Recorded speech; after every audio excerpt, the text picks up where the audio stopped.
kepadamu, Yesus Allah perlindunganku, Engkau yang selalu kupuji. Mulutku penuh dengan pujian kepadamu, ya Yesus Tuhan.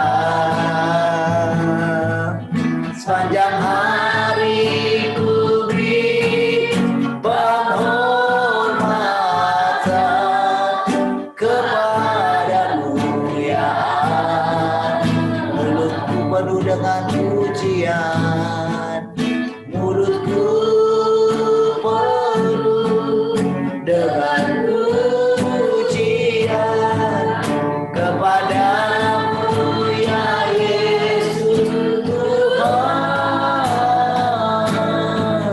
Sepanjang hari ku beri penghormatan kepadamu, ya Allah, kepadamu, kepadamu, ya Allah, kepadamu, ya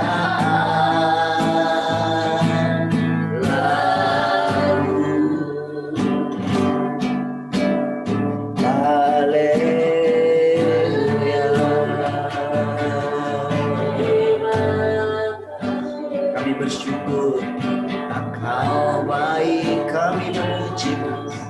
Kami bersyukur, Engkau sangat baik.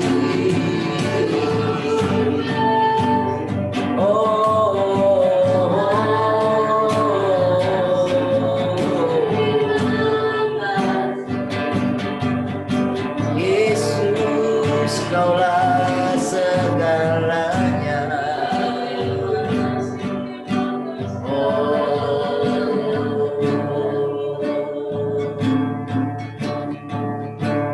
Kaulah kekasih hatiku, Kaulah pengharapanku.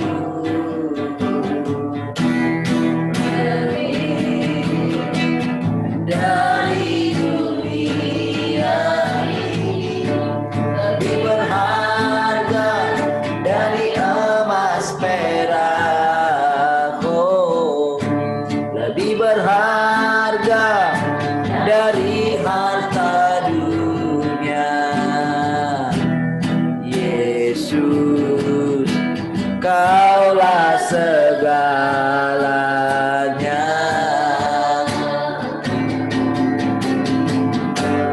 Tak dapat jalan sendiri, ku perlu Engkau selalu. Ku tak dapat hidup tanpamu, hanya Engkaulah sumber kehidupan. Ku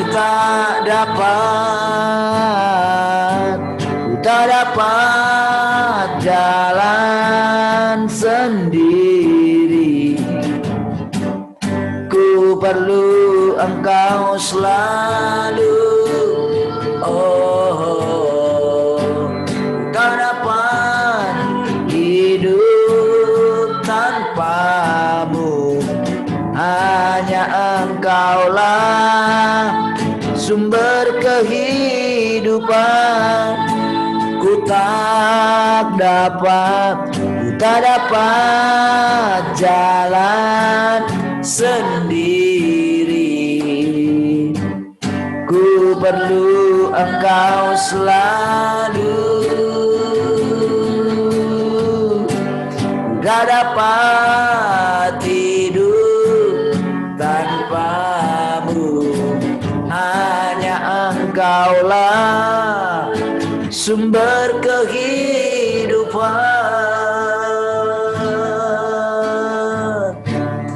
Kaulah kekasih hatiku, Kaulah pengharapanku, lebih dari dunia ini, lebih berharga dari emas perak, lebih berharga dari harta dunia. Yesus, Kaulah segalanya. Yesus, Kaulah segalanya. Yesus, Kaulah segalanya.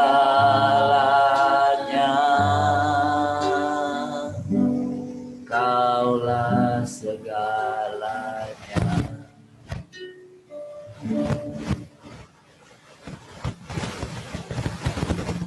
Siapa itu? Gak ada dia apa-apa ya?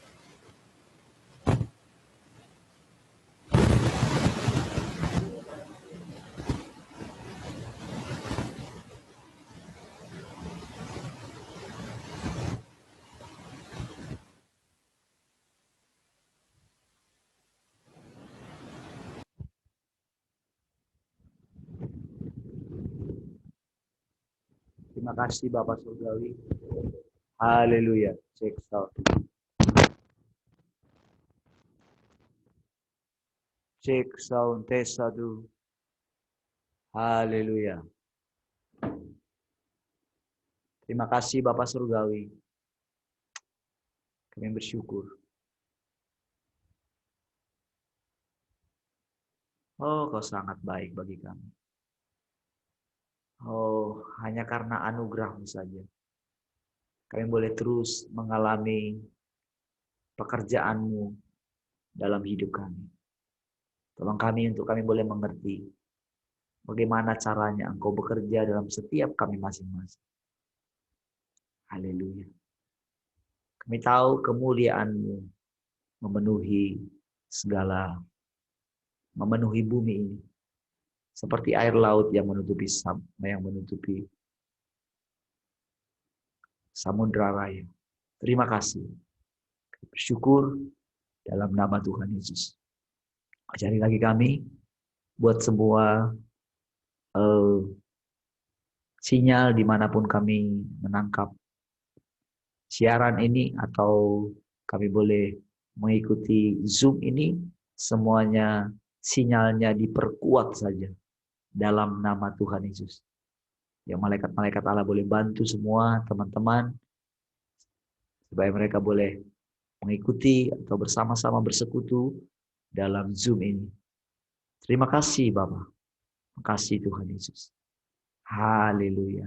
Silakan Kau yang mengajari kami, berikan kami hikmat sesuai dengan yang kami butuhkan hari ini.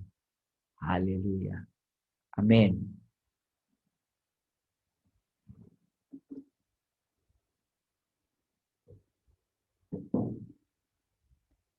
Shalom semua.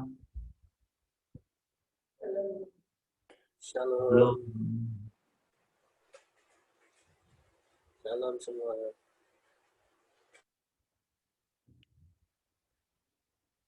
Bagaimana kabarnya pagi hari ini? Terima kasih, Bapak. Baik. Luar biasa. Ada Uli. Baru muncul ini.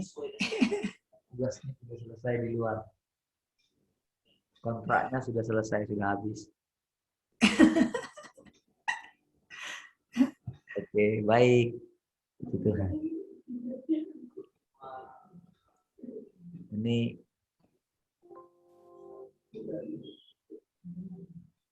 Sorry. jangan muncul jidatnya aja kayak gitu. Oke, baik. Semangat kah pagi hari ini? Saya sapa yang di radio. Shalom teman-teman yang di radio. Ada berapa yang di radio? Oh, ternyata di radio sudah ada 7.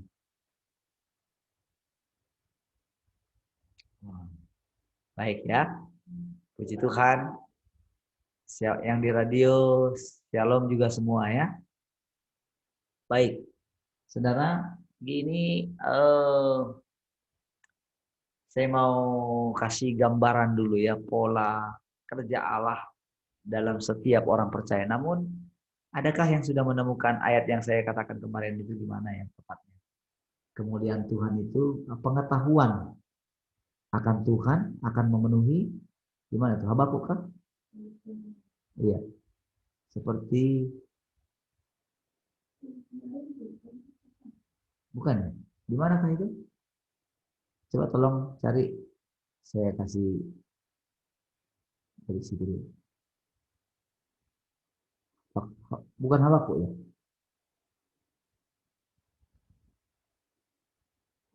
Supaya tepat. Karena ada yang bukan ya? Gimana ya?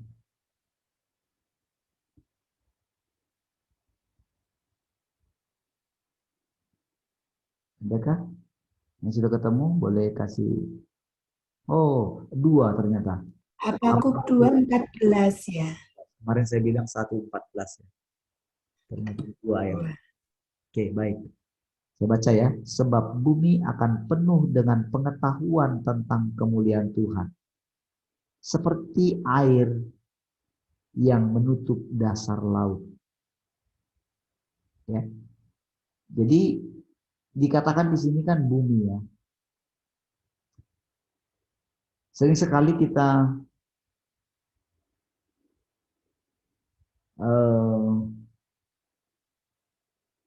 di FIH-nya kan bilang begini, waktunya akan tiba apabila seluruh bumi penuh dengan kesadaran akan kemuliaan Tuhan, seperti laut yang memenuhi, yang penuh air gitu.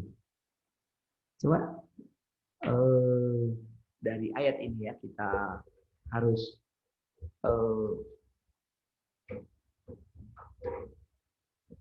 mengerti cara kerja Allah. Nah, saudara, segala sesuatu itu sebetulnya dalam pekerjaannya Allah. Ya, Allah yang tidak kelihatan.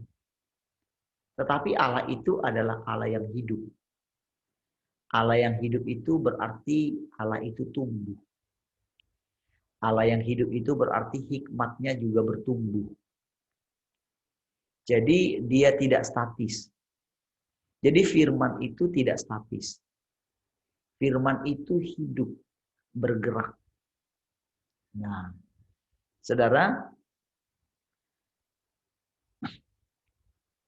dikatakan tadi bumi akan penuh dengan kemuliaan Tuhan.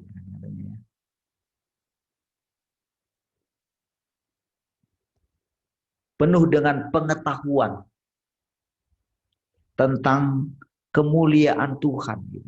Bumi. Jadi bukan hanya orang percaya. Dan bukan hanya manusia. Ya, tetapi bumi.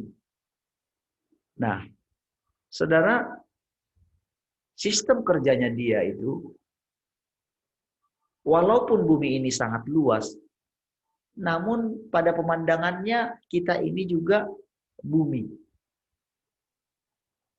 Ya, kita secara pribadi ini adalah bumi juga. Karena memang kan di dalam diri kita ini kan banyak sekali juga makhluk.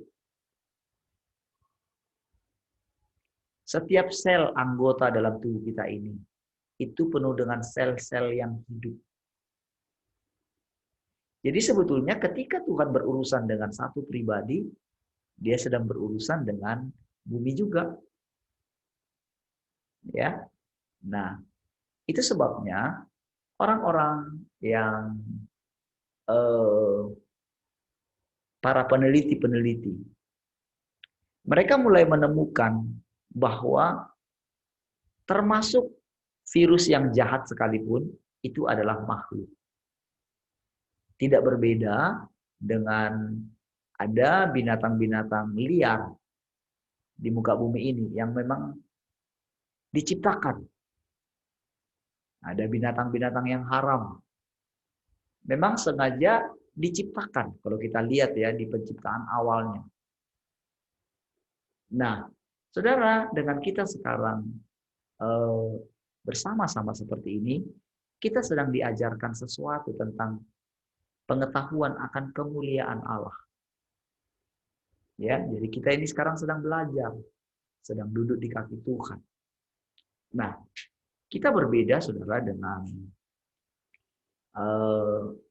orang lain atau para hamba Tuhan juga yang mengadakan Zoom. Yang mereka ajarkan itu adalah isi Alkitab. Tetapi kehidupan yang ada di sana boleh dikatakan statis. Karena beritanya adalah itu yang diulang-ulang terus. Pengenalan akan Allah yang mereka ajarkan itu adalah pengalaman para orang-orang kudus yang hidup di zaman yang lalu. Lalu mereka terus menggemakannya. Nah, tanpa mereka ketahui bahwa para orang-orang kudus itu yang ada di Alkitab belum mencapai kepada kesempurnaan mereka. Hanya Paulus mengatakan, tanpa kita. Maksudnya di zamannya dia. Berarti setiap generasi boleh berkata, tanpa kita, generasi sebelum kita tidak akan mencapai kesempurnaan. Kenapa demikian? Karena memang kita ini adalah sebuah atau satu manusia saja. Satu manusia saja. Yaitu Kristus. Yesus yang pernah menjadi manusia. Sekarang dia itu menjadi manusia lagi. Kalau dia katakan akulah jalan, berarti apa yang pernah dialami oleh Tuhan Yesus akan kita alami. Cuman bedanya kita itu sekarang ini kita itu tidak perlu memiliki kematian yang lebih parah daripada Tuhan Yesus. Karena itu sudah selesai. Jadi pekerjaan salib adalah sekali seumur hidup yang dialami oleh Tuhan Yesus. Nah, yang kita alami adalah penolakan-penolakan yang pernah dialami oleh Tuhan Yesus. Ya, maka sekali lagi dia ditolak. Makanya saudara mesti belajar atau punya pengetahuan sedikitlah tentang bagaimana dulu Yesus ketika dia hidup. Saudara mesti mulai menempatkan diri saudara seperti Yesus yang dulu.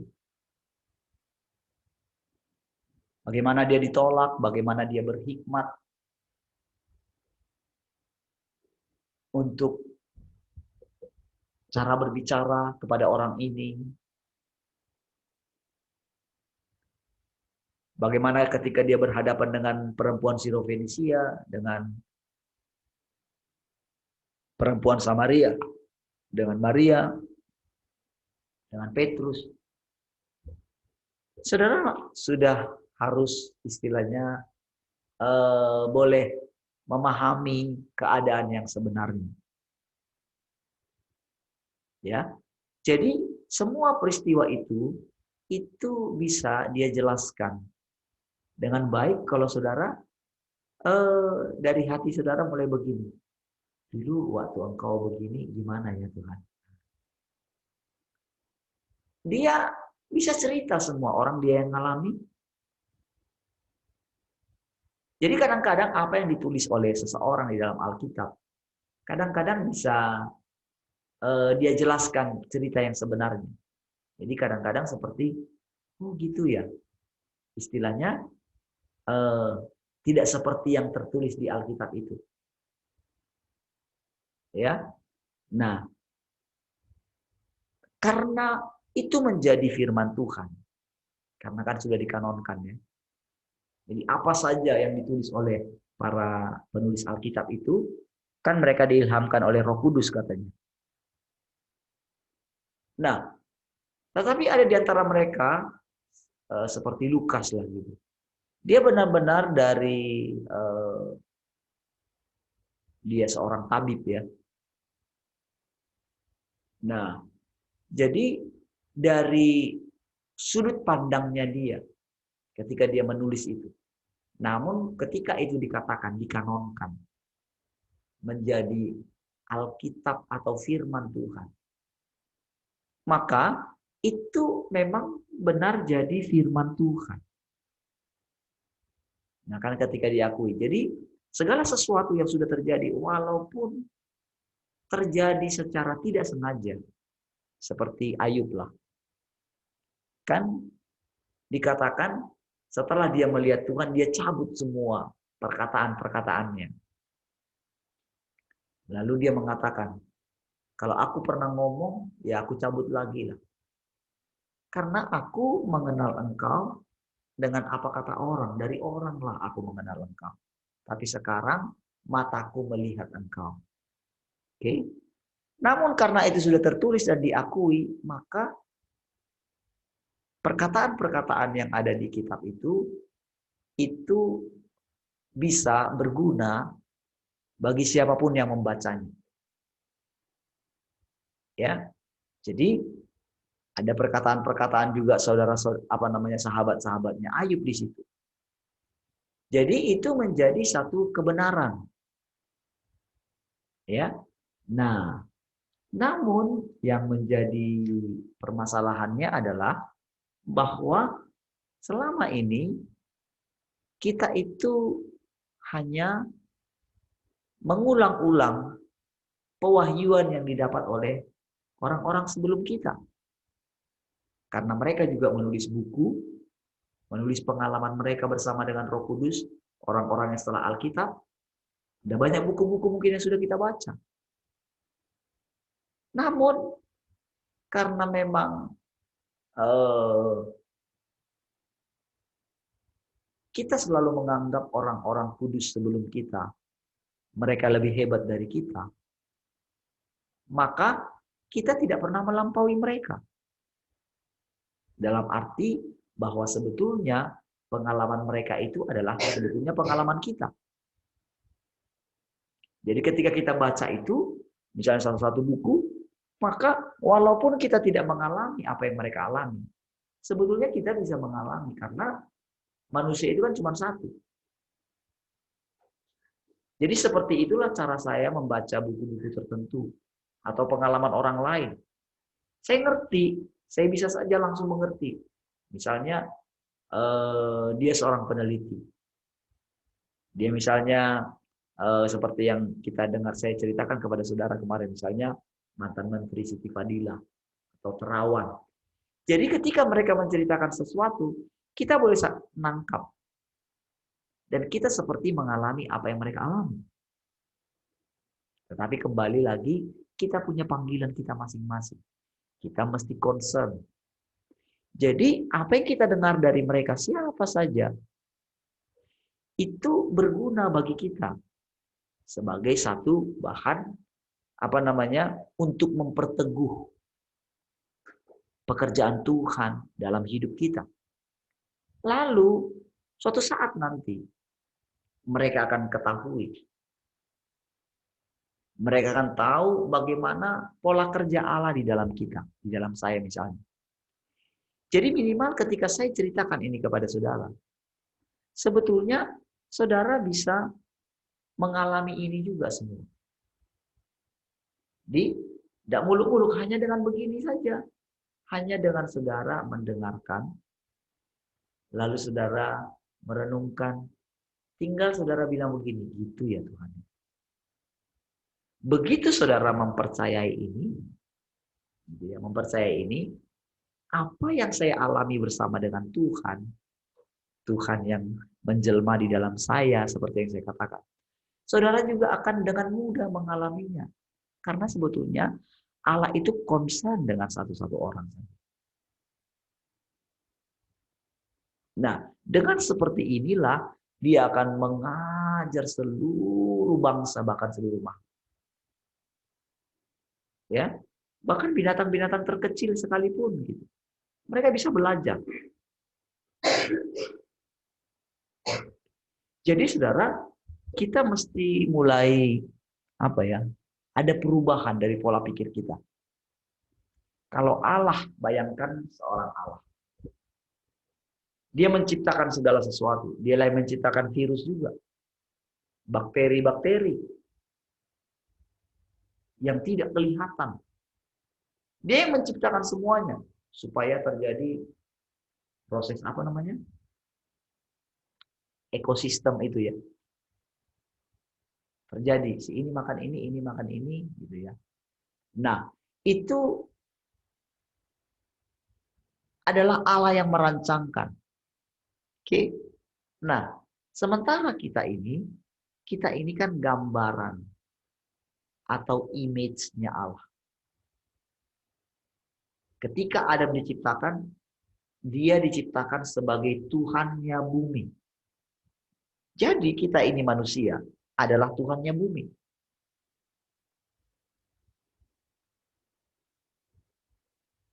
Nah, jadi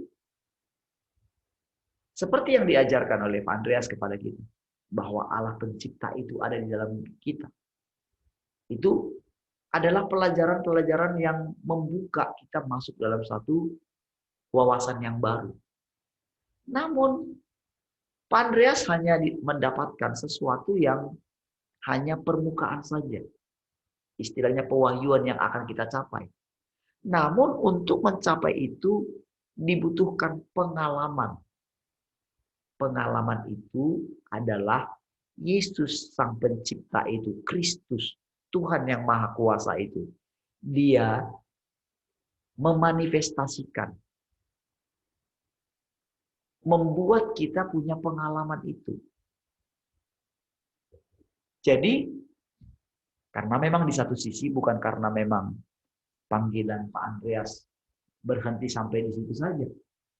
Namun, sudah berkali-kali beliau diingatkan untuk melampaui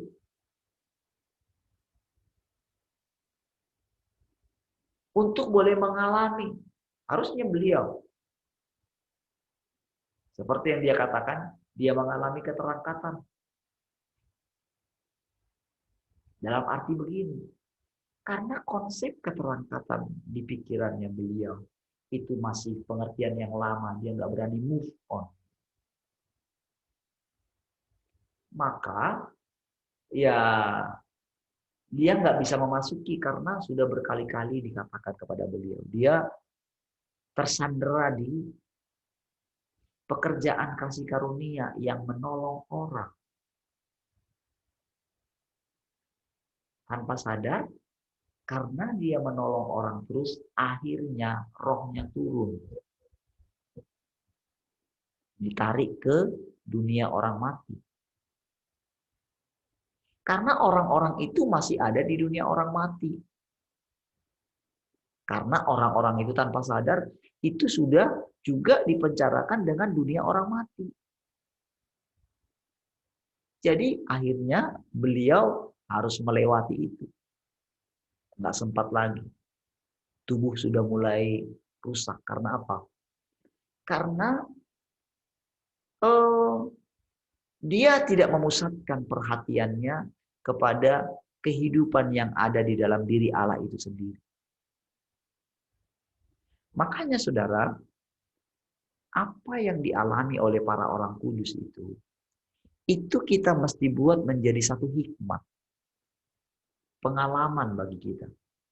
Artinya, kita tidak perlu mengalami kesalahan-kesalahan mereka. Karena ceritanya kan pekerjaan Allah di dalam kita.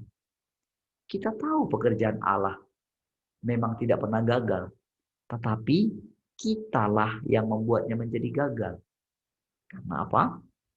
Ketidakmauan kita terus mengikuti pekerjaan Tuhan dalam hidup kita. Nanti saudara, hukuman yang akan dialami oleh para hamba-hamba Tuhan yang hidup di zaman sekarang, karena mereka sudah mendapatkan banyak sekali pengajaran. Tidak seperti mereka. Jadi bagi kita yang sudah mengalami pengajaran-pengajaran dari mereka, seperti saya lah misalnya. Saya sudah dituntun bagaimana pengalaman si ini, pengalaman si ini, pengalaman si ini. Saya sudah belajar. Tetapi kalau pada akhirnya saya itu tidak terus hidup di dalam dia atau tinggal di tahtanya, maka saya akan sama dengan orang-orang yang akan dihukum.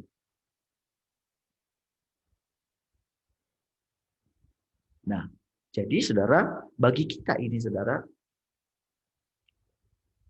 di satu sisi kita mendapatkan anugerah. Tetapi di satu sisi, kalau kita tidak melampaui apa yang mereka alami, karena ini pekerjaan Allah yang terus berlanjut. Kalau kita tidak melampaui mereka, kalau kita hanya berkata, wah, aku tidak lebih baik dari nenek moyangku. Nenek moyangku yang kita anggap sekarang adalah bukan nenek moyang kita secara alami ya, tapi nenek moyang kita secara rohani. Siapa mereka? Yaitu orang-orang yang ada di Alkitab. Orang-orang yang hidup selanjutnya. Itulah menjadi nenek moyang kita secara rohani. Itulah kumpulan orang-orang kudus yang dikatakan dalam kitab Ibrani. Ya, kita datang kepada mereka katanya kan. Nah, jadi kita akan mengalami yang namanya pukulan yang lebih banyak. Nah, jadi saudara, kalau saudara mendengarkan hamba-hamba Tuhan mengajar sesuatu dari isi Alkitab, mereka bisa menceritakan, Alkitab bilang begini, kita mesti begini. Saudara, itu kalau saudara kembali ke situ, maka saudara sedang mundur. Jauh. Maka akan terombang-ambing. Sekalipun yang mereka ceritakan, mau mereka ceritakan spektakuler atau apa saja. Misalnya ada seorang nabi dari luar negeri misalnya, mungkin sudah ini janggutnya panjang gitu ya. Mungkin dia menyampaikan seperti seorang nabi yang ada dalam Alkitab. Apa saja yang dia bilang, nggak perlu saudara terpesona sedikit pun dengan itu. Sedikit pun nggak perlu terpesona. Dengan dia mengatakan misalnya, wow, mungkin sambil gemetar-gemetar, tadi malam saya berjumpa dengan Tuhan, bla bla bla. Saudara nggak perlu mendengarkan itu. Tak perlu. Kalau saudara mendengarkan seperti itu, maka si iblis akan mudah sekali menipu saudara. Jadi sekalipun dia pendeta hebat, gitu ya, mungkin pengikutnya banyak, tapi tahukah saudara, mereka adalah orang-orang paling malang. Ya. Karena mereka tidak sadar, mereka sudah dipenjarakan oleh jemaat atau para pengikutnya. Yang selalu minta, coba berbicara lagi. Jadi kalau ada isu-isu terbaru, misalnya tentang apa saja yang membuat mereka bingung, lalu mereka akan tanya kepada dewa ini. Yaitu para pendeta-pendeta yang para pengkhotbah-pengkhotbah yang luar biasa, pembuat-pembuat mujizat itu. Mereka kan seperti dewa yang menggantikan Tuhan. Dan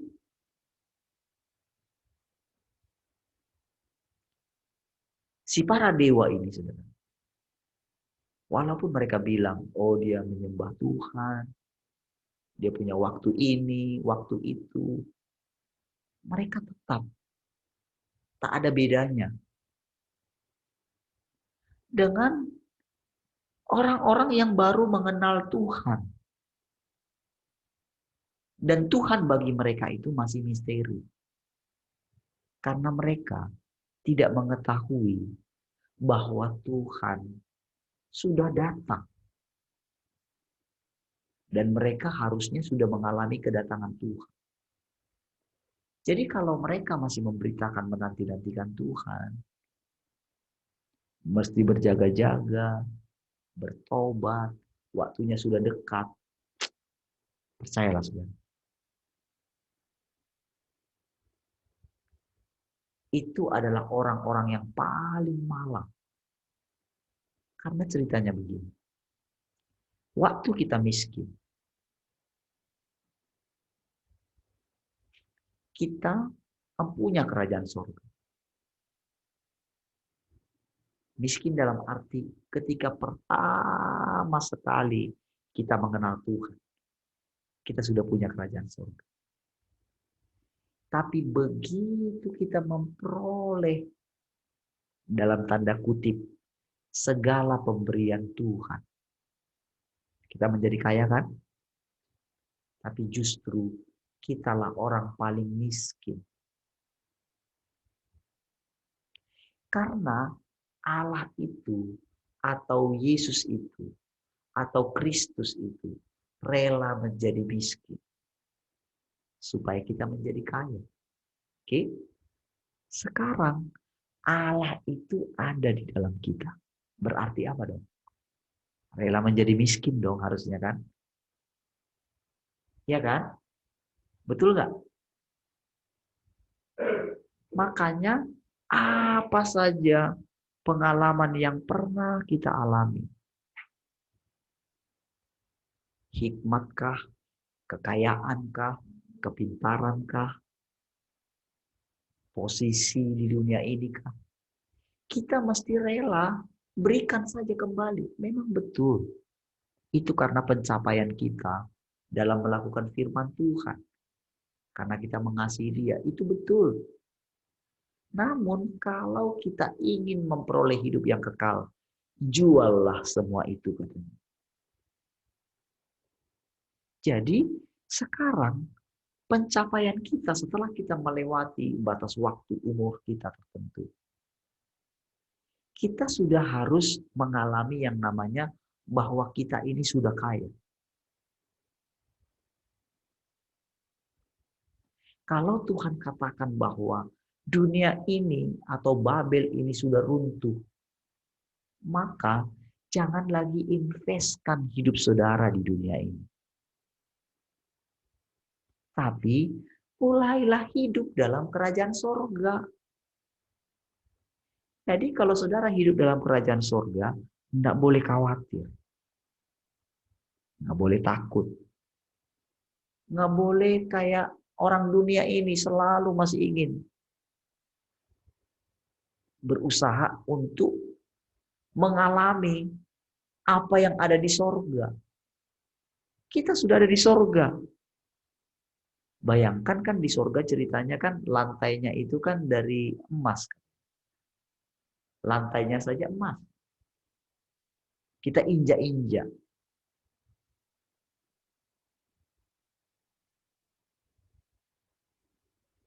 Lantai loh yang kita injak-injak itu adalah emas. Yang sekarang ditaruh orang di ini kan, anting-anting kan, dipakai jadi kalung kan, jadi gelang atau apa saja. Itu cuma lantai. Dan ceritanya kita sudah di sorga. Kalau kita hanya terus masih mata kita itu tertuju kepada yang jasmani.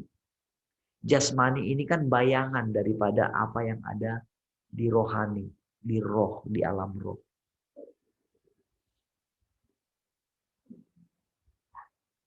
Berarti apa, saudara? Maka kita akan menyiksa diri kita terus. Harusnya suami saja yang bekerja, istri jadi bekerja. Harusnya kita itu bekerja dari pagi sampai jam 5 saja misalnya. Tapi karena dunia ini menawarkan kenikmatan-kenikmatan hidup, ditawarkan barang-barang yang mungkin mewah gitu ya. Itulah yang ditawarkan oleh si jahat terus. Sehingga menarik banyak sekali orang percaya. Dari tempat tinggal dia yang sesungguhnya. Termasuk para hamba Tuhan. Walaupun dia bilang, mau dia bilang gimana pun, ayo tinggalkan dunia ini. Kan dia bilang sudah berkemas-kemas. Mari kita berkemas-kemas. Lah namanya berkemas-kemas, Bu, ya sudahlah, tinggalkanlah semua pelayanan. Kan namanya berkemas-kemas. Tapi tidak satu pun yang dia tinggalkan.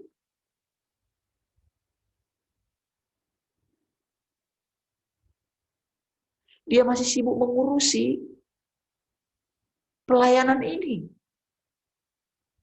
Dengan banyaknya mungkin pelayanan di mana-mana di seluruh dunia mungkin. Dia sibuk dengan itu semua.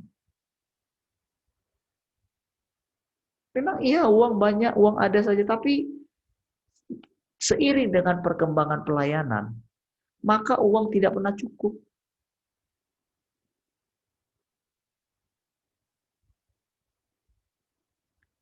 Makanya ketika saya mulai perhatikan, ketika coba kita punya gedung ini gitu ya.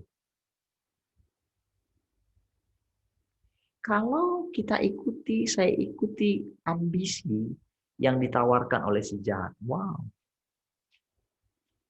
Saya akan fokus ke situ.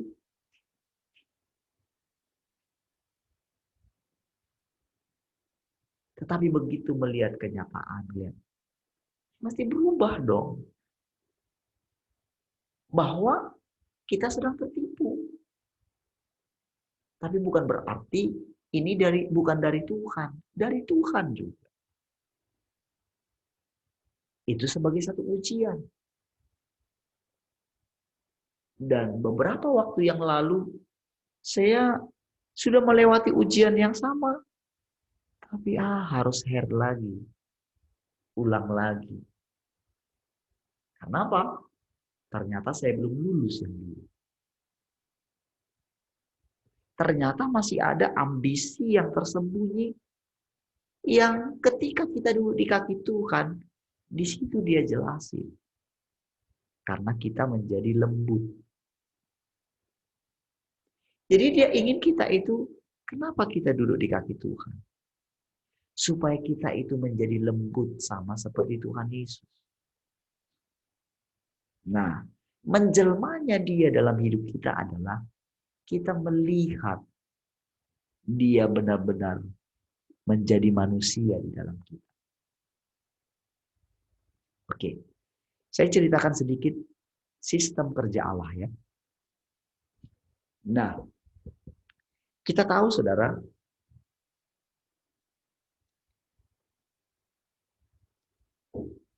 sebelum Adam dan Hawa itu memakan buah pengetahuan yang baik dan yang jahat. Oke? Jadi selama ini kan para pendeta kan selalu bilang begini.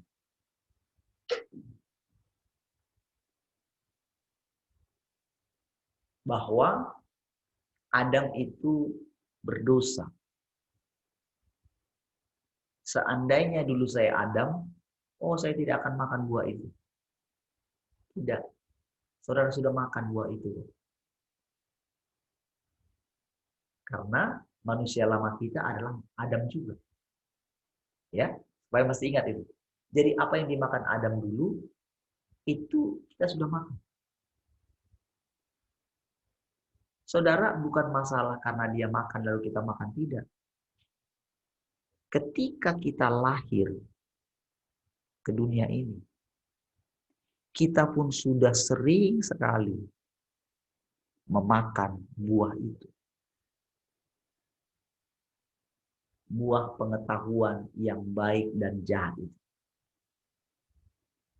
Dan sekali lagi, ketika kita sudah menerima anugerah Allah pun, bahwa ternyata kita masih makan buah itu. Jadi saudara, kita sudah lebih parah sekali daripada Adam. Nah, saudara, sekarang kita belajar sedikit dari Adam. Ya. Nah, sebelum dia makan itu, dia itu sebetulnya diajar oleh Allah. Jadi yang kita tahu kan dia hanya diajari bagaimana caranya memberikan memberikan nama-nama kepada binatang-binatang itu. Lah, bayangin tiap hari kerjanya sibuk terus. Itu kerjaan dia. Jadi sebetulnya itu pekerjaan Allah. Tapi kan sekarang kan ada wadahnya. Jadi Adam itu adalah manusia Allah. Allah cuman Allah saja. Namun Adam manusia Allah. Oke? Ada roh Allah di dalam dia. Lalu ketika roh Allah ini bergabung dengan bumi, yaitu tanah itu, maka membentuk satu ciptaan baru, yaitu jiwa. Itulah manusia. Ya, yang dikasih, yang punya juga intelektual Allah. Oke, namun dia belum bertumbuh. Ibaratnya Allah yang baru lahir lah ceritanya. Oke, lalu Allah itu tiap pagi memberikan hikmat. Salah satunya ketika pertama kali dia bilang, dia buat satu peraturan. Cuman satu saja. Jangan makan buah ini. Nanti kamu mati. Oke? Sebetulnya di perkataan itu adalah kasih. Tapi menurut orang, menurut perkataan si jahat yang mengkontaminasi, yang meracuni Hawa, Allah begini, enggak, masa kamu nggak boleh makan? Berarti Allah nggak mengasihi kamu. Padahal semua buah dalam taman ini boleh kamu makan. Yang ini jangan. Jadi sebetulnya kan di sana ada pohon kehidupan. Oke, ada pohon kehidupan. Tuhan tidak bilang kamu makan buah ini nanti kamu jadi hidup. Artinya begini. Sebetulnya pada waktu itu semua yang lain itu adalah pohon kehidupan.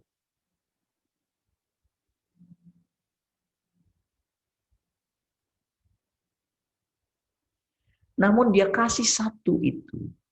Sebetulnya ini adalah untuk menolong manusia. Supaya dia tetap seperti Allah. Maksudnya begini. Sebetulnya pohon pengetahuan yang baik dan jahat itu ada di dalam diri Allah. Jadi jangan bilang itu pohonnya iblis, bukan. Itu ada dalam diri Allah. Namun ketika kamu makan itu, karena ada pengetahuan yang baik dan yang jahat itu di sana, maka itu engkau akan mengalami satu penderitaan yang harusnya aku tidak mau kamu mengalami itu.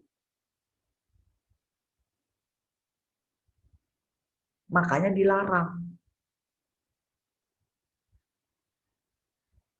Jangan kamu makan, nanti kamu mati.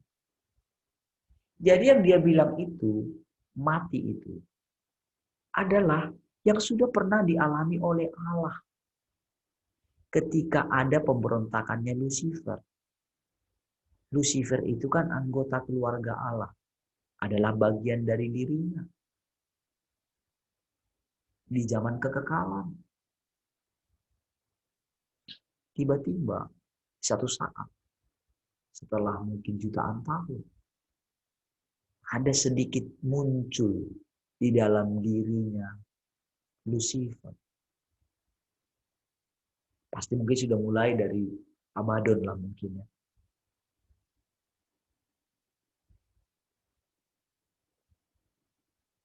Sehingga terjadilah kudeta di sorga.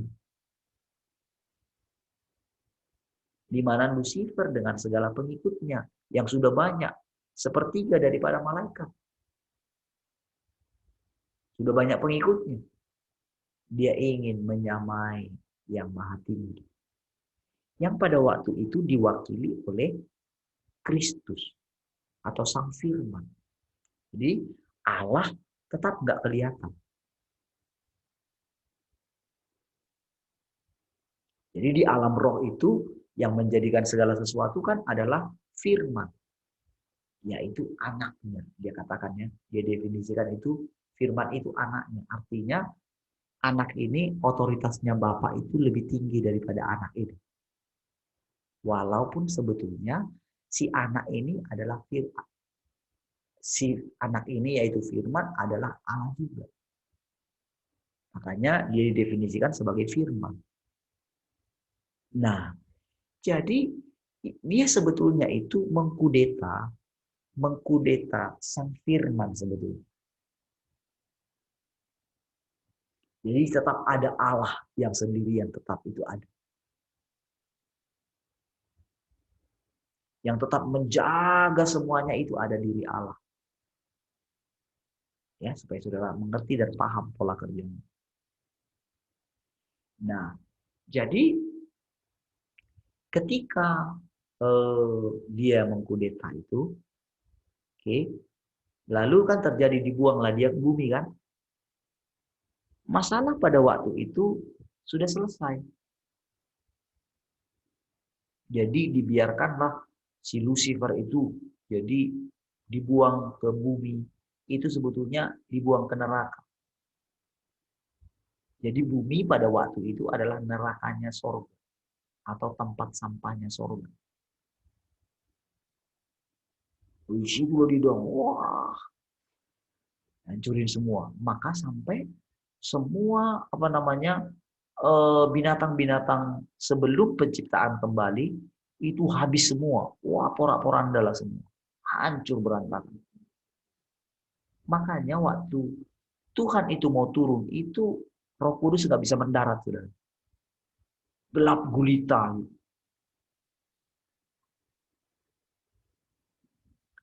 Makanya Roh Kudus melayang-layang katanya kan di atas permukaan air. Nah, sudah pernah kita cerita, istilahnya kita dapatkan pengajaran. Kita mau lanjut lagi.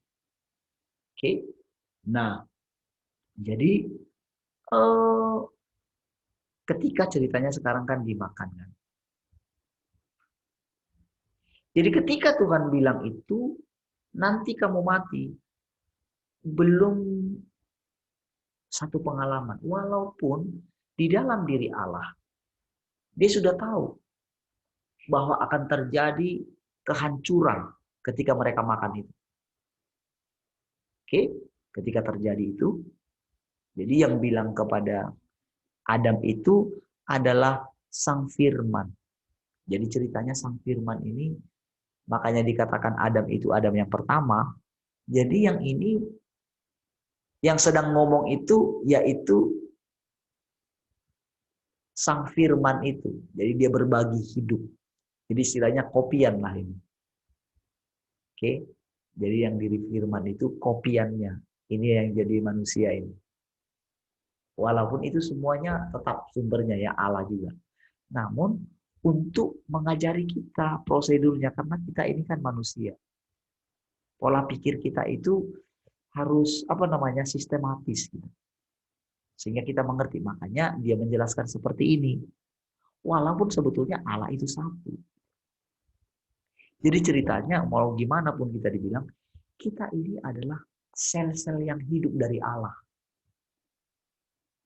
Namun kita kelihatan secara jasmani. Makanya dikatakan Allah itu roh. Barang siapa menyembahnya harus dalam roh. Gitu ya. Kita mesti melihat identitas kita yang sesungguhnya. Oke. Nah, lalu saudara, ketika Adam itu diajar, jadi benar-benar pada waktu itu saudara, Adam itu memang dirancang harus bersekutu dengan Allah. Misalnya menyembah, bagaimana memuliakan Allah, tunduk kepada Allah, seperti yang di sorga. Mereka belum tahu bahwa sudah ada kehidupan pujian penyembahan. Jadi para malaikat-malaikat di sorga itu harus memuji Allah. Tapi saudara, Adam itu belum tahu, belum sampai ke sana. Bagaimana harus misalnya mempersembahkan korban, apa gitu ya. Mereka belum mengerti itu. Baru setelah mereka berdosa, barulah itu dibutuhkan. Jadi sebetulnya keadaan seperti itu pun tidak masalah di hadapan Allah. Karena ada yang mau diajarkan dia. Saudara mesti mengerti sifatnya Allah yang Maha Kuasa itu. Hakikatnya saudara mesti mengerti. Jadi apapun yang dia katakan, misalnya kita mesti menyembah dia, memuji dia, bukan masalah. Oh, dia harus kita puji, bukan. Bukan karena dia nggak dapat seperti yang dikatakan oleh orang-orang, wah hanya satu yang nggak bisa dilakukan, memuji dirinya sendiri. Itu dangkal. Karena ketika kita memuji dia, maka kita juga sebetulnya itu terangkat kita kepada dia. Jadi jangan jangan dibuat menjadi dangkal. Jadi selama ini orang mengajar tentang segala sesuatu itu dari kacamatanya dia, bukan dari kacamatanya Allah. Makanya semakin hari saudara akan mendengarkan hal-hal yang baru. Karena dia yang menjelaskan sendiri. Jadi kita bukan lagi menjelaskan apa yang ada dalam Alkitab. Bukan, itu bertumbuh terus. Apa yang ada di Alkitab itu bertumbuh terus. Makanya berkali-kali saya mengatakan kepada saudara, para orang kudus belajar di sini. Karena Allah lah yang mengajar. Memang pada kelompok-kelompok tertentu itu semakin meningkat. Jadi begitu ada seseorang yang dibawa Tuhan kepada satu pengalaman seperti ini gitu.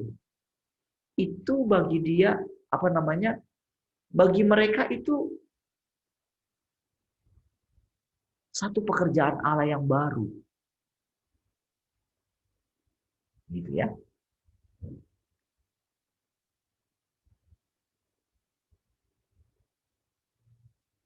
Nah, jadi ketika Adam sama Hawa belum sempat, makanya mereka ini saudara,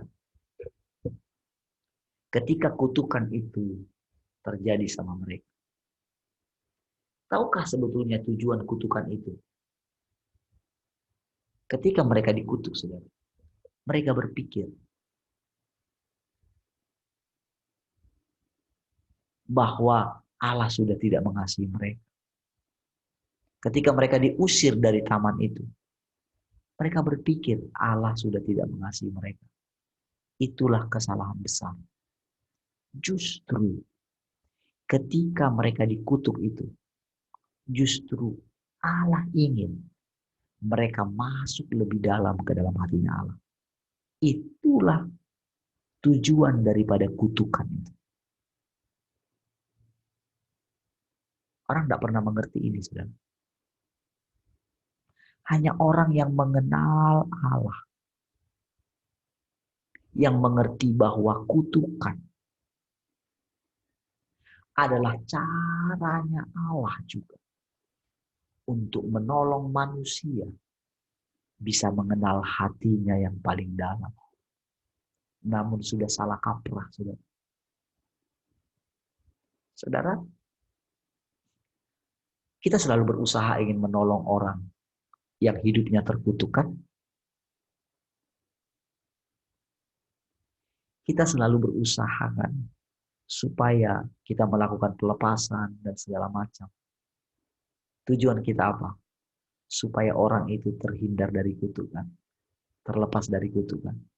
Tapi tahukah saudara? Kutukan yang terjadi pada seseorang, walaupun itu kutukan akibat daripada nenek moyangnya generasi keberapa sekalipun. Tahukah saudara? Ada pekerjaan Allah di sana yang natural untuk menarik orang itu supaya mereka mencari Allah. Itulah yang dialami oleh Yabes. Saking susahnya dia dilahirkan, mamanya kasih nama itu. Namun dalam pencarian Yabes akan jati dirinya, dia menemukan ada Allah yang besar. Jadi dia berubah kutuk itu menjadi berkat dan menjadi kenyataan. Ini adalah satu pelajaran. Kenapa Tuhan Yesus dikatakan begini? Padahal menurut kita dia terkutuk. Yesus kan? Dihindari orang. Namun tahukah saudara? Orang yang kita anggap terkutuk itu sudah dibuatnya menjadi Tuhan. Amin. Makanya Yesus berani berkata, akulah jalan. Yesus loh. Manusia loh. Tapi memang manusianya berbeda. Dia tidak lahir, jadi dia dipilih oleh Allah. Jadi Yesus benar-benar bisa jadi juru selamat.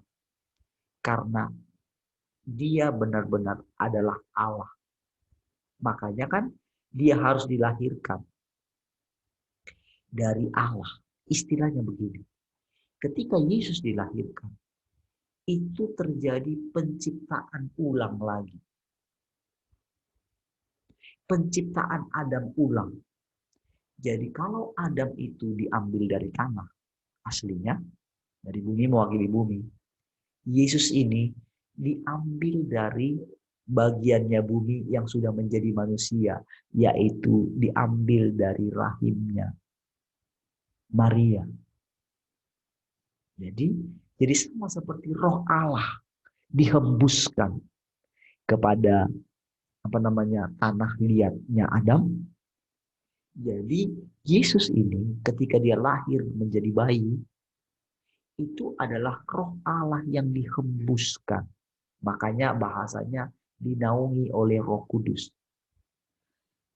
Makanya dikatakan tidak lahir dari keinginan laki-laki dan perempuan. Makanya dia bisa menyelamatkan kita. Jadi ada kesalahan sedikit dari yang disampaikan oleh Pak Andreas. Kesalahannya begini. Pak Andreas mengajarkan bahwa harus manusia. Dia lupa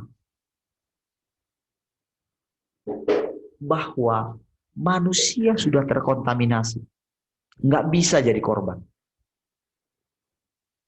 Hanya manusia Yesuslah yang tidak berbuat dosa ini, yang tidak di bawah kendali daripada Adam. Makanya dia sebetulnya bukan anaknya Yusuf. Dia kan anak Allah ya, yang sesungguhnya. Jadi hanya dia inilah yang bisa jadi korban. Nggak bisa yang lain. Itulah yang membuat manusia Yesus berbeda dengan yang lain. Jadi Yesus tidak bisa disamakan dengan semua. Makanya Yesus berkata tentang Yohanes. Yohanes adalah orang yang paling besar yang pernah dilahirkan oleh manusia. Jadi Yohanes Pembaptis adalah mewakili semua penduduk manusia, penduduk dunia. Dia mewakili penduduk bumi. Makanya Yesus mengatakan, dia yang paling besar yang pernah dilahirkan oleh seorang perempuan. Tapi Yesus berkata, yang terkecil dari kerajaan sorga lebih besar dari dia. Inilah dia yang sedang berkata-kata kepadamu. Oke? Jadi Yesus itu adalah dari Allah. Makanya dia berbeda. Makanya dia bisa menebus. Makanya dialah yang datang kedua kali. Harus dia. Nggak bisa yang lain. Makanya yang mengalahkan iblis bukan kita. Yesus. Karena sekarang kita menjadi ladangnya. Inilah prosesnya penyelamatan itu. Inilah arti daripada kedatangan Tuhan yang kedua. Oke? Nah, jadi ternyata saudara, Adam itu sampai dia mengakhiri hidupnya. Bahkan sampai dia itu saking pemahaman yang salah tentang Allah itu. Benar-benar dia melupakan. Nggak bisa lagi kembali kepada Allah, saudara. Makanya saudara, saya berkali-kali bilang sama saudara. Orang yang keluar,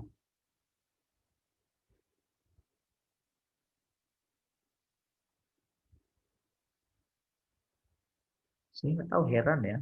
Kalau maaf ya, tidak saya jampi saja. Mungkin saudara.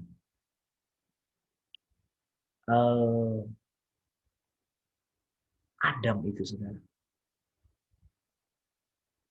Entah kenapa tidak bisa balik loh. Jadi saudara, saya berani katakan ini saudara, ketika seseorang keluar dari sini, saudara, entah kenapa nggak bisa lagi balik.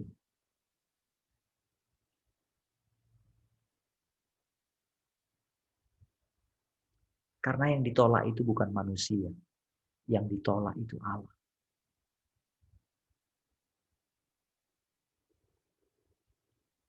Oh itu saudara, saya kalau selalu ingat itu, ingat perkataan itu gitu ya. Kalau saya ingat kebersamaan, bisa saudara.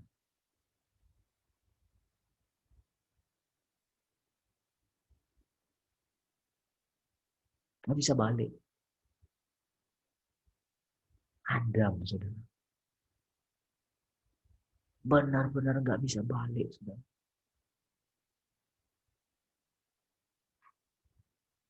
Kecuali dia melewati 900 tahun hidupnya, barulah dia bisa balik.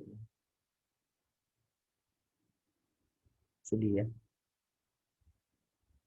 Saudara, Adam masih melihat keturunan-keturunannya, saudara. Bagaimana perasaannya ketika Henok dia tahu Henok itu terangkat?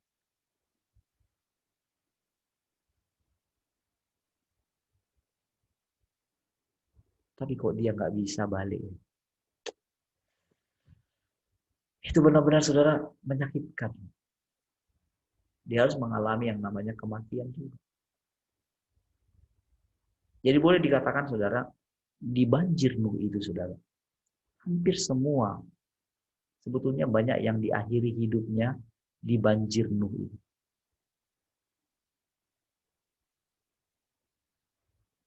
Harus habis semua. Harus dimulai satu generasi yang baru melalui Nuh. Jadi boleh dikatakan kehidupan selanjutnya dimulai dari Nuh, bukan dari Adam lagi. Jadi saudara, Nuh juga gagal kan? Begitu dia memulai satu kehidupan yang baru, dia menemukan kebun anggur. Itulah kenikmatan dunia. Walaupun hanya diwakili. Jadi jangan saudara berpikir itu hanya apa ya? Apa sih? Mabuk lalu dia begini. Itu ada kenikmatan yang ditawarkan oleh dunia. Pada waktu itu masih anggur tok, belum seperti yang sekarang. Yang sudah wow, mengerikan sekali. Tapi bayangkan bagaimana Adam. Jadi orang-orang pada waktu itu hanya begini. Bagaimana caranya keluar dari kutuk. Itu saja. Walaupun di sana sini Kain masih berjumpa dengan Tuhan. Kenapa mukamu muram? Saudara, kalau saudara muka saudara muram ya karena perkataan orang lain, karena masalah kehidupan. Saudara, ingat perkataan. Jangan muram. Segera ambil air, cuci muka. Bila perlu buat sampai gimana saudara itu tidak muram. Supaya Allah bisa bicara sama saudara. Karena kalau sudah muram saudara, nggak bisa ngomong baik-baik. Saudara bisa makan dengan muka muram. Saudara bisa menikmati makanan yang enak dengan muka muram. Nggak bisa. Makanya saudara, kenapa kita mesti memuji Tuhan? Supaya muka kita tidak muram. Kenapa ada lagu-lagu pujian? Kami berkumpul, memujimu, menyembahmu yang kudus. Kami berkumpul, memujimu, menyembahmu yang kudus. Pujilah Allah, pujilah Bapa, pujilah Roh Kudus ketiga yang esa. Pujilah Bapa, pujilah Anak, pujilah Roh Kudus ketiga yang esa. Hari ini ku rasa bahagia berkumpul bersama saudara seiman. Tuhan Yesus, Tuhan kita tanpa memandang di antara kita bergandengan tangan dalam kasih, dalam satu hati, berjalan dalam terang kasih Tuhan. Kau sahabatku, kau saudaraku, tiada yang dapat memisahkan kita. Oh, kau, sahabatku, kau, saudaraku, tiada yang dapat memisahkan kita. Saudara, kenapa awal-awal dulu ketika kita belum seperti sekarang, keindahan itu luar biasa. Ketika pertama kita lahir baru. Ketika kita belum mengetahui yang baik dan yang jahat lah. Ya kan? Pendeta kita anggap wow. Dan mereka juga wow. Mereka murni, mereka tulus. Kita nggak mengetahui. Tapi berikutnya, kita mulai melihat kekurangan mereka kan? Mulai berkuranglah. Namun semua orang mengalami hal yang sama. Mereka dulu demikian. Makanya Tuhan katakan, jangan makan buah itu. Nanti kamu mati. Itulah yang terjadi. Begitu mengetahui. Tetapi pekerjaan Allah itu luar biasa. Terus mengerjakan di dalam kita. Memang kita tahu. Akhirnya tidak ada lagi kabar berita mengenai Adam. Kecuali apa? Dia melahirkan anak dan perempuan. Laki-laki dan perempuan. Lalu dia mati. Ngeri ya. Kain juga melarikan diri dari Tuhan. Padahal apakah seperti itu? Tidak. Dia melarikan diri kemana? Apakah dia bisa menjauh dari Tuhan? Mana bisa. Kemanakah aku dapat pergi menjauhi roh-Mu Tuhan? Ku berlari mendaki ke langit, namun Engkau ada di sana. Aku terbang dengan sayap fajar, diam di ujung bumi.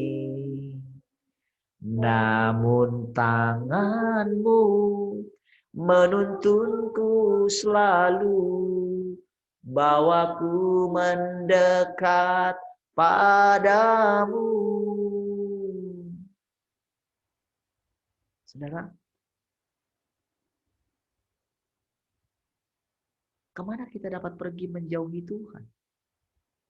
Kemana Kain bisa melarikan diri dari Tuhan? Mana bisa? Namun dia sudah melarikan diri dari Tuhan. Dan dia bersembunyi dari Tuhan.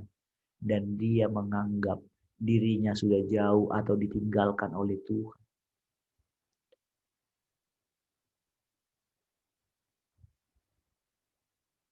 Namun saudara, hari berganti hari. Kerusakan manusia makin parah. Saudara. Salah satunya yang paling parah adalah malaikat-malaikat utusannya Tuhan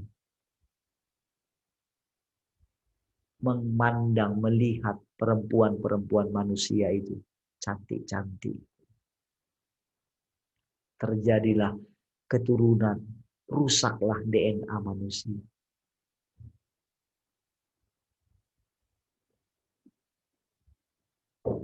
Sehingga harus terjadi penghancuran itu. Dan tahukah saudara, saking muaknya Tuhan lihat manusia, dia meninggalkan umat manusia. Ya. Terjadilah hukum rimba juga. Saling menguasai. Lalu dia pandang lagi. Sampai dia turun. Itu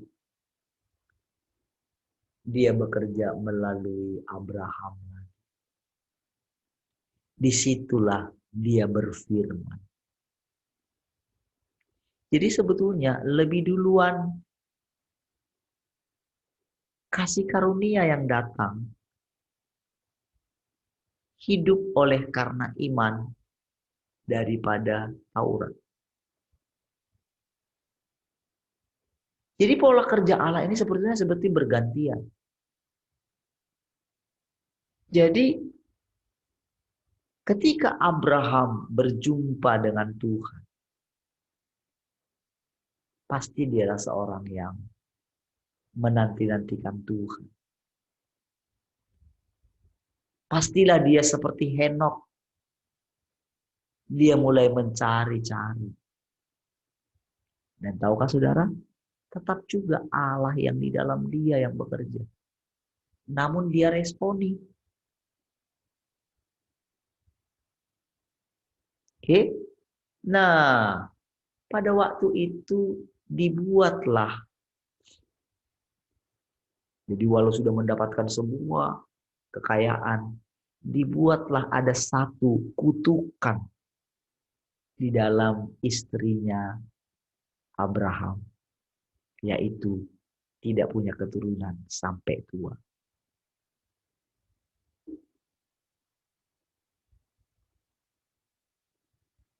Lalu saudara, Allah datang memberikan janji kepada dia. Lalu Abraham bilang, ketika dia sudah mencapai semuanya, dia bilang begini, gimana kamu ngomong janjikan aku keturunan? Untuk apa nanti semua hartaku ini? Toh nanti yang akan menjadi ahli waris adalah Eliezer, hambaku itu. Langsung Tuhan datang. Tidak. Diberikanlah janji itu. Dan janji itu adalah berbicara langsung melalui Yesus yang akan dilahirkan dari Allah. Jadi sebetulnya anak Abraham yang asli adalah Yesus. Anak perjanjian Abraham bukanlah Ishak. Makanya pada waktu itu saudara, Ishak itu sudah minta dikorbankan.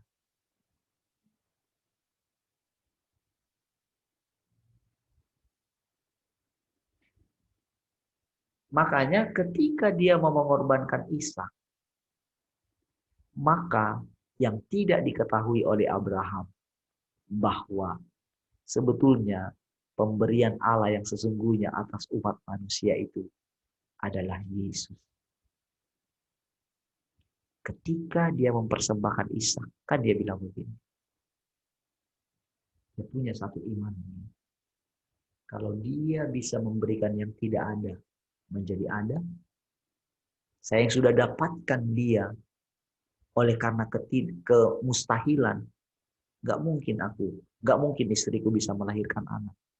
Tapi aku mendapatkan dia.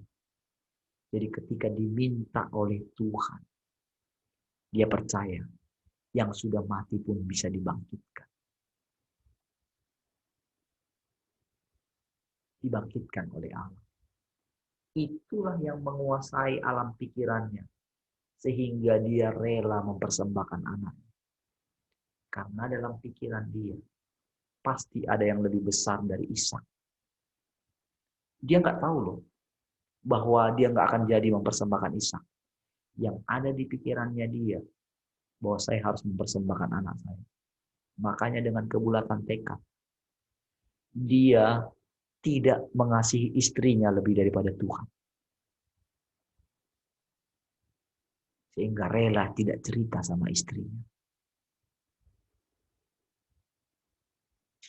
Dan ceritanya itu saudara, Sarah itu saudara, sampai pada baliknya mereka dari sana, nggak ada perjumpaan lagi. Saudara. Ketika Sarah mencari-cari saudara, jadi ternyata perjalanannya jauh. Ketika dia tanya orang-orang, oh katanya Abraham itu pergi mempersembahkan korban. Dan si iblis mulai menipu dia. Sampai Sarah itu benar-benar itu bergumul. Sampai dia nangis, itu bermacam-macam. Tahukah saudara, Abraham juga ketika pergi ke sana, terjadi pergumulan yang luar biasa. Peperangan dengan si jahat. Tapi tekadnya sudah bulat.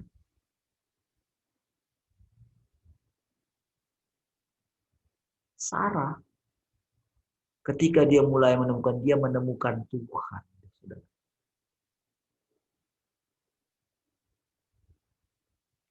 Jadi sebelum Sarah itu meninggal, jadi Sarah itu benar-benar dia sudah lewat, dia sudah mengampuni suaminya. Dia tahu saudara ceritanya. Akhirnya dia mengetahui bahwa ternyata Ishak akan dikorbankan. Karena orang-orang sekampung bilang,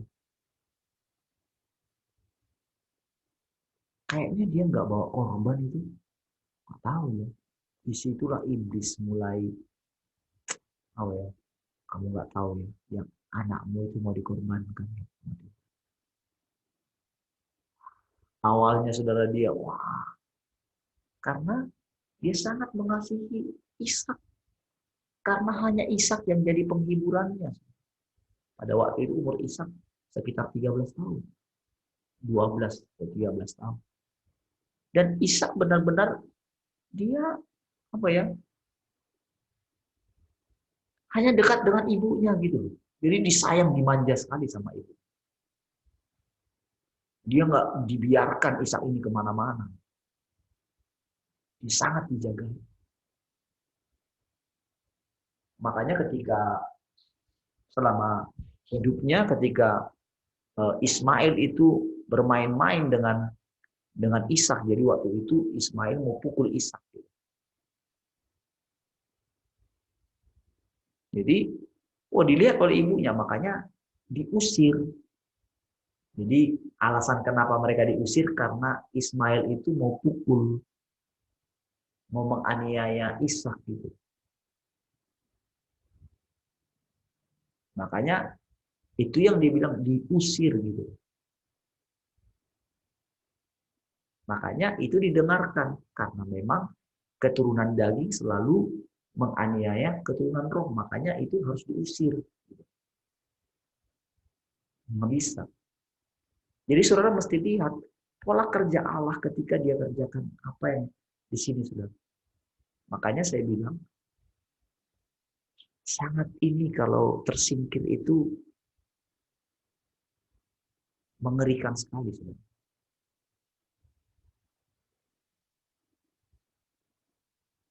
Jadi kadang-kadang walaupun diberkati, Esau diberkati oleh Tuhan. Tetapi tujuan dia diberkati supaya dia tidak membunuh adiknya Ishak. Bayangin, kayak gitu loh sistem kerjanya Allah.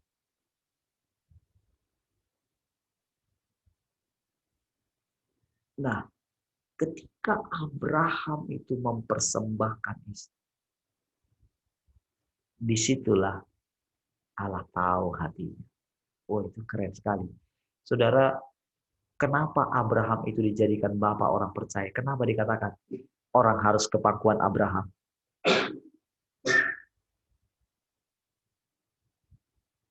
Kenapa?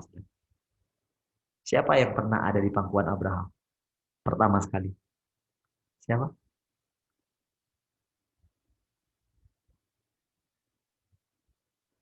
Yang pertama memang Ishak ya. Tapi setelah itu saudara, ada Eliezer.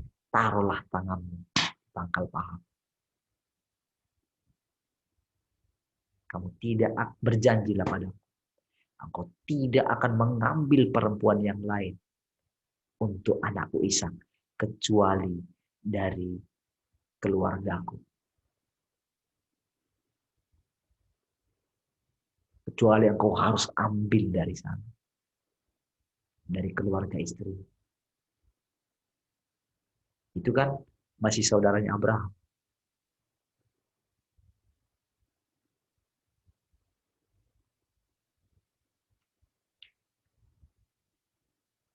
Saudara,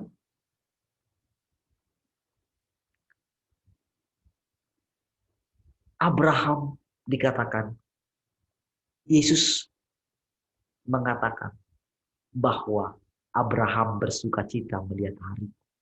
Tahu nggak maknanya itu? Maknanya adalah inilah sebetulnya ganti daripada Ishak yang sudah dipersembahkan oleh dia.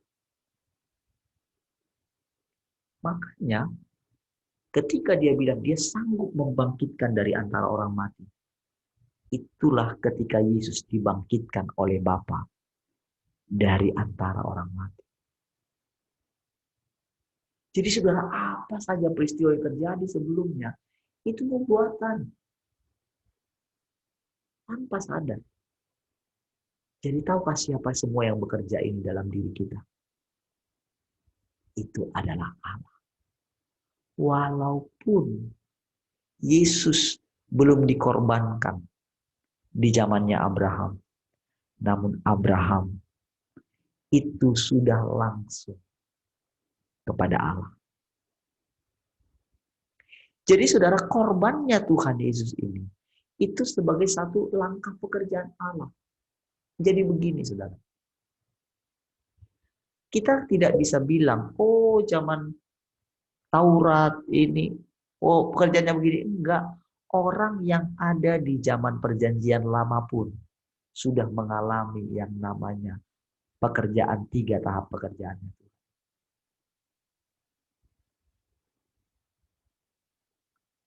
Yaitu zaman Taurat, kasih karunia, dan zaman kedatangan Tuhan yang kedua kali melalui penghakiman. Setiap orang, baik yang ada di perjanjian lama dan yang ada di perjanjian baru, Allah itu Alfa dan Omega. Jadi kita yang ada di sekarang, nanti malam saya lanjutkan ini, saya akan kasih skemanya yang berulang-ulang. Saya kasih gambaran. Supaya saudara mengerti dengan jelas bagaimana proses penyelamatan Allah bagi kita. Jadi saudara bisa benar-benar melihat melalui pengalaman saudara bagaimana Allah menyelamatkan saudara. Sehingga saudara benar-benar percaya saudara sudah selamat. Bukan hanya bayang-bayang. Orang percaya di luar sana, tahu nggak saudara? Dalam imajinasi mereka, mereka akan masuk surga. Tapi semuanya bayang-bayang. Tapi saudara di sini, saudara akan punya pengalaman sendiri. Benar-benar Allah menyelamatkan saudara on progress. Dan benar-benar saudara menyadari saudara tinggal dalam kerajaan surga. Bahkan bukan hanya tinggal dalam kerajaan surga. Engkau masuk kembali ke dalam diri Allah. Makanya dikatakan, barang siapa yang sudah pernah mengecap karunia-karunia yang baik dari surga, namun mundur lagi katanya, undur lagi, murtad, tidak akan ada lagi korban baginya. Karena dia menyalibkan anak. Jadi istilahnya begini, kembali lagi ke pekerjaan yang lama. Tetapi ini tidak bisa semua kita katakan, oh orang yang mendukakan Roh Kudus lalu sudah selesai. Enggak segampang itu. Tidak seperti itu. Ada tahapan-tahapan pekerjaan yang memang orang itu akhirnya memang ya karena memang sudah berulang kali tersingkir. Jadi walaupun masih hidup, perhatikan ya, walaupun masih hidup, tapi kalau sudah tersingkir, dia sudah mati sebelum mati. Sudah ngerti? Jadi banyak orang pengen mati, nggak mati-mati.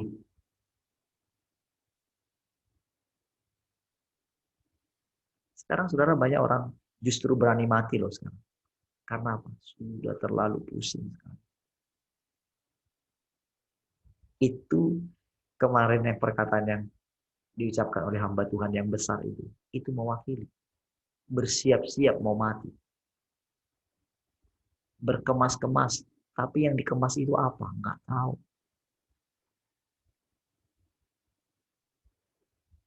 Masih berusaha ingin hidup kudus. Tanpa sadar, saudara, kembali ke belakang. Saudara, kasihan sekali sebetulnya. Tapi sekalipun saya menyampaikan ke orang itu dengan bagaimana caranya, Tuhan bilang, nggak bisa.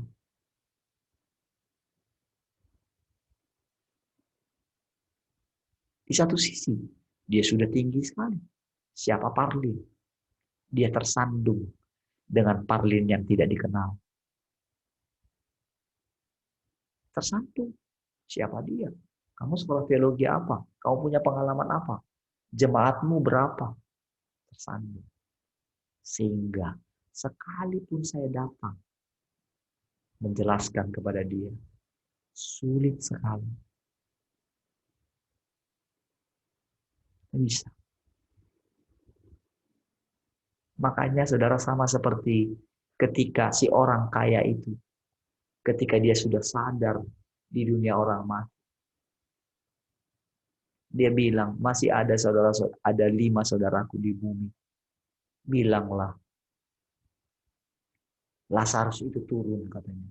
Enggak bisa. Jadi saudara, kita masih melihat kita hidup dengan orang lain. Tapi tahukah saudara, ada banyak orang yang sudah mati sebelum mati beneran. Apalagi orang yang sudah mati. Selama hidup saja dia gak pernah mendengarkan kabar baik. Gak pernah mau dibilangin betapa menderitanya mereka.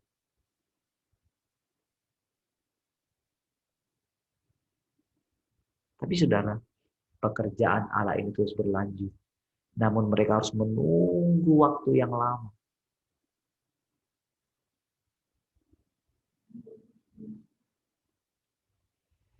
Saudara, nanti malamnya saya lanjutin ya. Tapi saudara, saya percaya pagi hari ini, saudara mengalami Tuhan lebih banyak. Jadi tetap bersukacita. Buatlah diri saudara. Gantilah puasa saudara dengan apa? Cuci muka, mandi, segar, dengan pakaian yang lebih rapi. Kita lakukan itu untuk Tuhan. Dengan kita berpakaian rapi, kita sedang memakai Kristus. Selalu baru setiap hari. Saudara, kalau saudara pergi ke pesta, saudara berdandan luar biasa. Kenapa saudara nggak datang ke Tuhan? Memang bukan hanya secara jasmani ya, tetapi yang perhiasan kita adalah perhiasan batinia. Amin, saudara. Tapi saudara mesti kelihatan dari sukacita saudara. Jangan mau saudara menjadi murung. Karena saudara nggak punya uang, karena harus menyekolahkan ini, menyekolahkan. Sekarang kan nggak perlu lagi kan kita sekolahkan tinggi-tinggi nampaknya kan. Semua sudah online.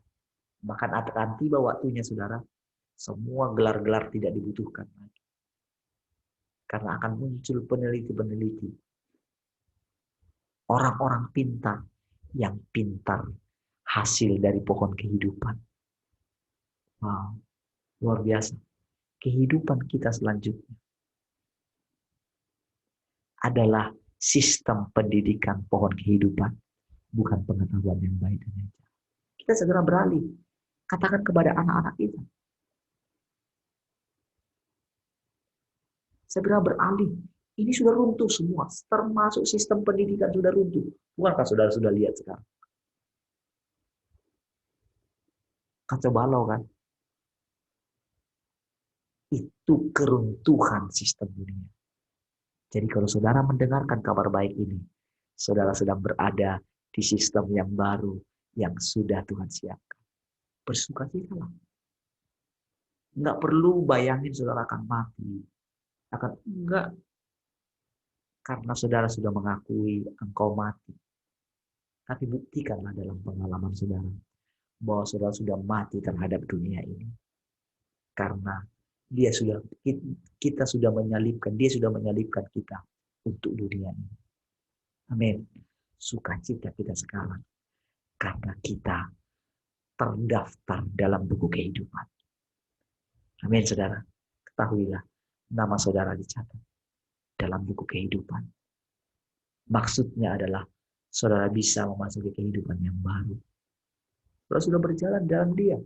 Ini prosesnya Allah. Semuanya ini sudah terjadi.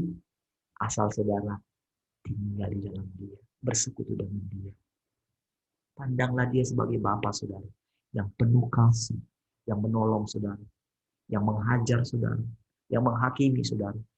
Jangan takut dengan itu semua. Jangan takut dengan kutukan apapun. Kutukannya sudah diselesaikan oleh Tuhan Yesus. So, hanya menjalani saja. Jangan mengkhawatirkan apapun. Amin. Apapun saudara nggak perlu khawatirkan. Buatlah saudara bersukacita senantiasa. Haleluya. Jangan pernah terikat dengan kenikmatan dunia. Biarlah saudara hanya menikmati Tuhan seumur hidup saudara. Dia hidup dalam saudara. Nikmatilah dia. Nikmatilah ciptaannya ini saudara. Maka ciptaannya ini akan berubah. Oleh karena saudara memanifestasikan atau menjelmakan Tuhan dalam hidup saudara. Mari kita berdoa saudara. Terima kasih Bapak. Terima kasih Tuhan Yesus. Kami sangat bersyukur pagi hari ini. Sepanjang hari ini. Kehidupan kami bagi kemuliaan-Mu. Sukacita Allah. Damai sejahtera Allah. Berlimpah-limpah bagi kami. Dalam nama Tuhan Yesus. Haleluya. Amin. Baik. Puji Tuhan.